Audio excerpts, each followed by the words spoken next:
Hello, Mike Kako, and it's Aloha Friday, April 9th, 2021, and welcome to today's 1 p.m. AEN hearing, including the audio and video of remote participants, which is being streamed live on YouTube.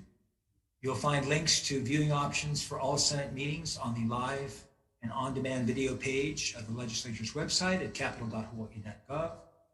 And in the unlikely event that we have to abruptly end this hearing due to major technical difficulties, the committee will reconvene to discuss any outstanding business at 1:01 p.m. on April 14th during our AEN via video conference time slot, and a public notice will be posted on the legislature's website.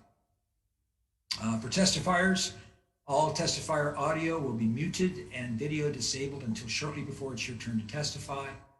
And because of our 90-minute time limit for each of our AEN hearings, there will be a 2-minute time limit for all testifiers, and we'll have a virtual countdown timer on the Zoom screen. So please be aware of the timer. I will be announcing only the testifiers who will be providing testimony via Zoom. For the complete list of testifiers, along with all of the written testimony, please go to the legislature's website, where you'll find a link on the status page for the measure. And we apologize if the closed captioning doesn't accurately transcribe the names. So we have 2 resolutions on our 1 p.m. agenda. Let's get started. HCR 27, the first one urging the Department of Health's Environmental Management Division to ensure the destinations to which the state's recyclable waste is transported for out-of-state processing abide by the environmental standards as outlined by the Basel Convention. And let's see, first up on the testifiers is Environmental Health Administration, Department of Health. Good afternoon, Chair Gabbard, Vice Chair Nishihara, my name is Michael Burke, and Senator Rhodes. My name is Michael Burke. I'm with the Department of Health's Office of Solid Waste Management. We stand on our written testimony in support of this resolution, and I'll be here if you have any questions after. Thank you. Thank you very much, Mike. And next is Lauren Zerble with the Hawaii Food Industry Association. Not present, Chair. Okay, thank you. Members, are there any questions? Okay. Moving on to HCR 119 HD1, urging the Department of Ag, Department of Health, Department of Land and Natural Resources, and the University of Hawaii to develop and implement a mosquito control program that uses Wolbachia bacteria to reduce mosquito population levels throughout the state. And first up is Phyllis Shimabukuro from the Hawaii Department of Ag. Phyllis?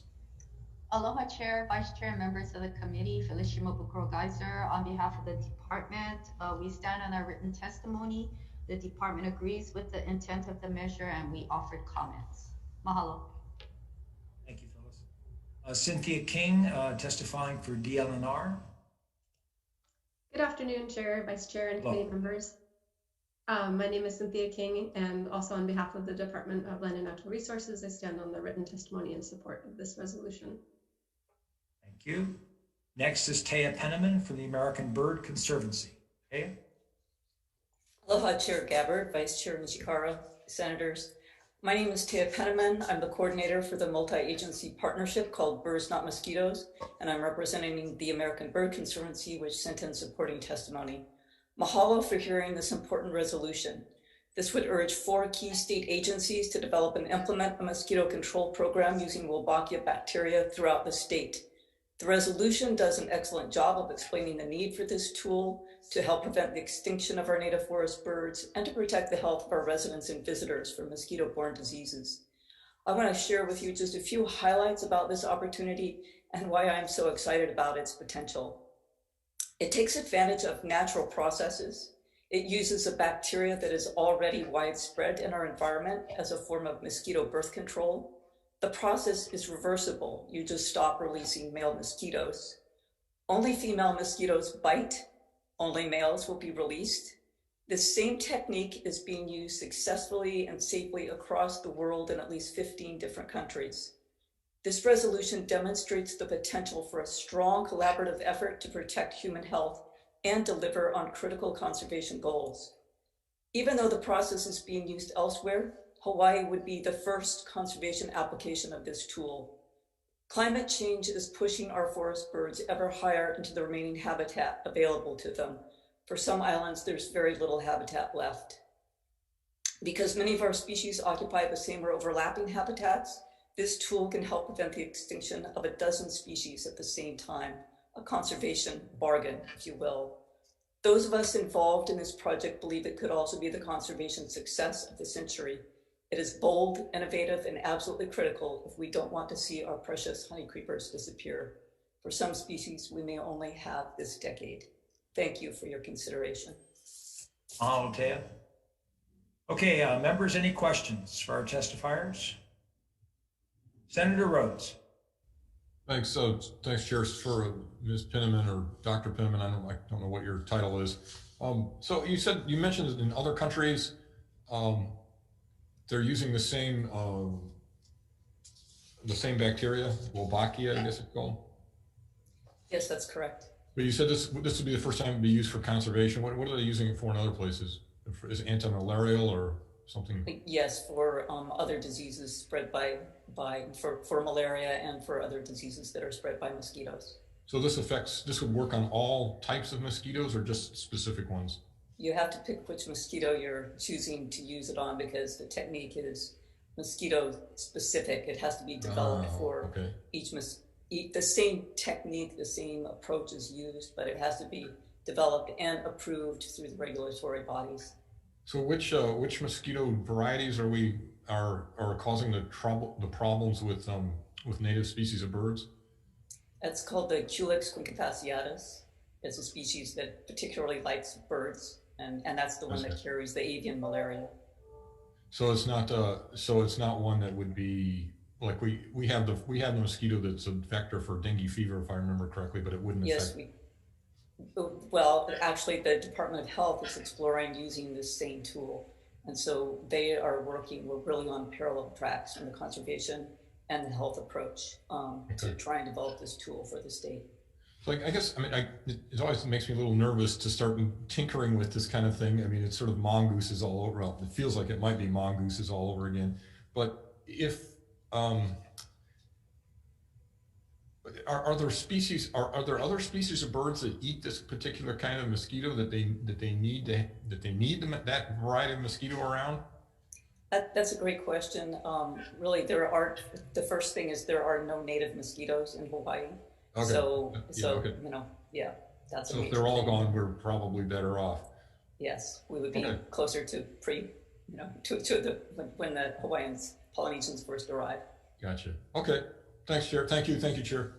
Thank you. Any other questions, members? Yeah, I've got a question for Department of Ag and DLNR. Maybe you could chime in. Can you just give us a quick update on the current status of the work that you guys are doing on the Wolbachia project? Maybe start off with you, Cynthia. That's a big question, and thank you for it. We have a lot of parallel tracks, as Taya mentioned, that are ongoing.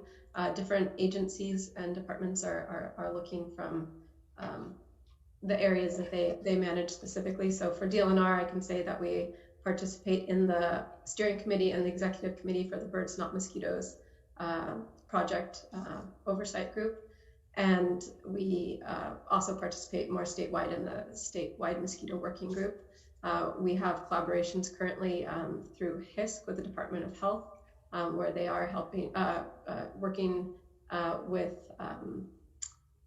a company on the mainland to develop Aedes albopictus and Aedes aegypti mosquitoes that would also carry the Wolbachia incompatible insect technique, make that tool available as a potential use for public health. And so we help administratively oversee that project. We also have multiple projects doing on the ground surveillance of mosquitoes, trying to assess densities in our endangered forest bird habitat all across the state. Specifically right now in Kauai and Maui and expanding to Big Island. We are participating in various compliance processes to try and do the due diligence. We're currently coordinating in pre-NEPA meetings because likely National Park Service will be moving forward to set the groundwork and complete the NEPA compliance to use this tool on East Maui and Haleakala to try and save one of the forest bird sets within the range of their park. And the state would like to, DLNR is interested in completing the HEPA process in conjunction with their NEPA process to make that tool available on the adjacent forest reserve, natural area reserve lands as well. Sorry, I'm rambling a bit, but yeah, there's a lot of different going on, and we're always happy to provide updates to you and other committee members. Thank you, Cynthia. Anything you want to add to that, Phyllis, as far as Department of Ag? Yes, Chair, thank you for the question. The department's already working with Department of Health, Land and Natural Resources, and the university to go through the regulatory review process to report and conduct research using the bacteria and in the southern house mosquito. This week, I learned that the initial review process with our expert subcommittee members has been completed. The subcommittee has some technical questions with the applicant.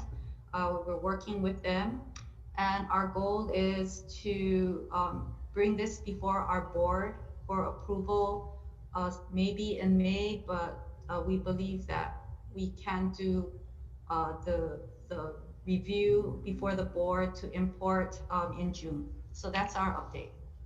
Okay, thank you very much. Members, any other questions? Okay, IT, if we could go to the breakout room, please. Okay, Senator.